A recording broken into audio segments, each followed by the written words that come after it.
So a few years ago, I was at a con where Travis Willingham described his elaborate prank that he pulled for your bachelor party. Now I want to hear your side of the story. Oh my gosh. Okay. Damn it, we have what, 2 minutes? I was going to warn you, came here 2 years ago. Okay. First of all, Travis is an amazing storyteller. I pale in comparison to him. I will do my very, very best here. So Travis is a bastard. Not meaning that, it's a pejorative, but what I mean is that his parents were obviously together when they conceived him, just as a human. And there's no better practical joker in the entire world. So I'm getting married, this is 4 years ago, not now, I'm not like, congratulations, Troy. Travis is obviously going to be my best man, so he rises to those occasions. And he was planning my bachelor party. And he was like, what weekend works great for you? And I was like, it's going to be this weekend. He's like, got it in the calendars. And then every once in a while, we were doing Infamous Second Son, and he would go, how are you with heights, man? And I wouldn't even, but like, I know roller coasters are your thing, but what if it was a jet? Would you be, what are you talking about? There's all of these red herrings everywhere.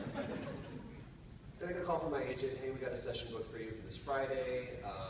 They're paying really, really well. It's going to be kind of an interesting setup. I'm like, okay, whatever.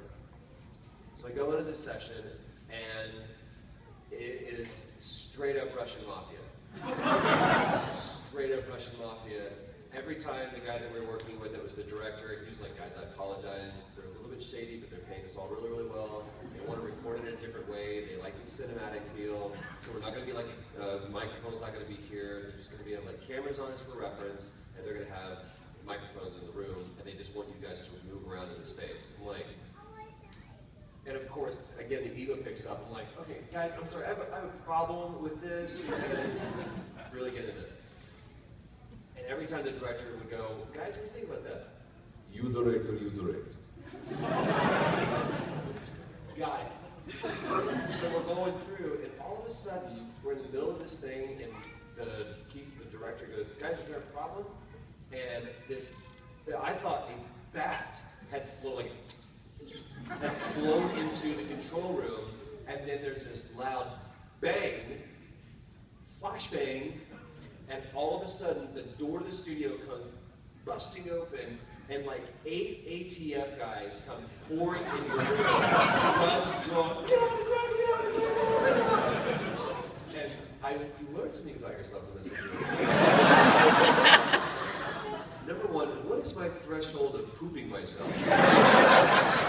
And also, you want to be the guy that moves, like a cheetah, you're fast, not does this. And literally, Brian Blue was on my left. He takes my wrist and brings me down to the deck. I'm like, okay! And we go down, and I was like, get out of the rat! And they start bagging and tagging us, like zip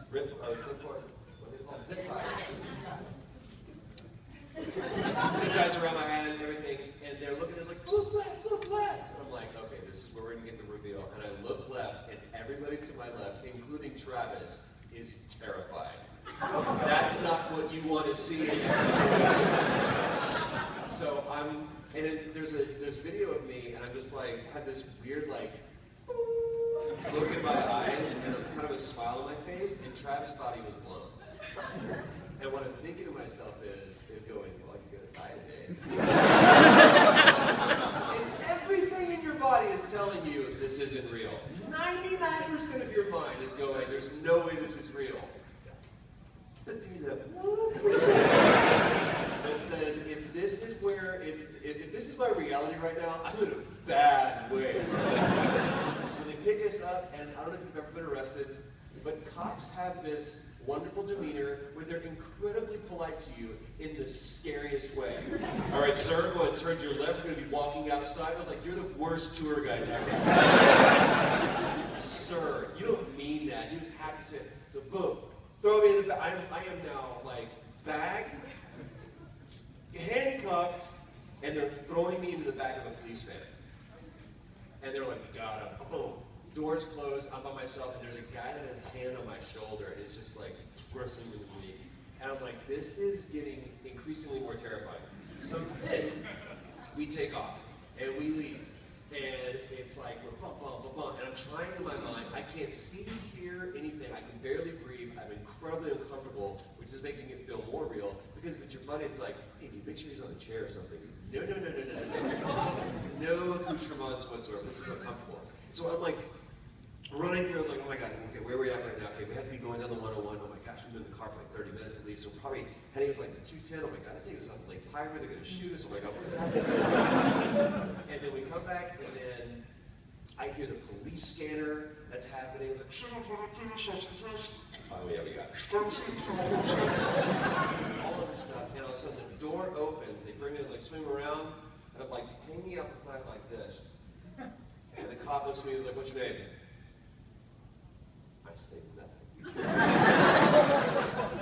Because I'm being a badass. I am terrified. I'm like, they have suspended habeas corpus right now.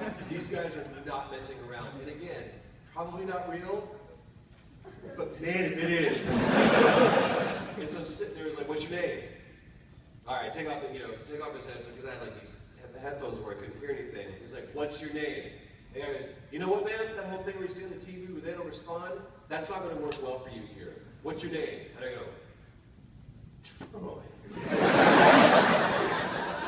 Sorry, can I get one more of those? I think I can be more of a badass. And it's like, "Troy, what's your last name?" "Baker." There it is.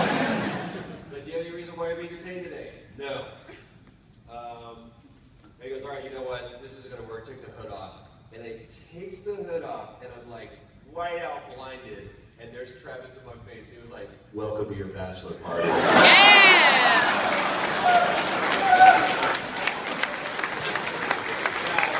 Come to find out, and there is video that exists online somewhere, he had spent 6 weeks in planning. He had actually gotten official ATF badges, which if you lose or destroy them, will get you prison time. Or like a ridiculous fine. He had done a full dress rehearsal with both cops and stunt players. It was the most elaborate thing. And we have people, obviously we live in LA, we have people that are in the industry, they're like, "Bro, I know people with serious money and they couldn't have pulled this off." And Travis called in every favor he's ever had. And it was, I'm so glad that he got married before me, because I'm like, I can't talk. We're going to Vegas for your guys' going. It will never, ever, ever be topped. It was the greatest prank, it was the greatest bachelor party in history.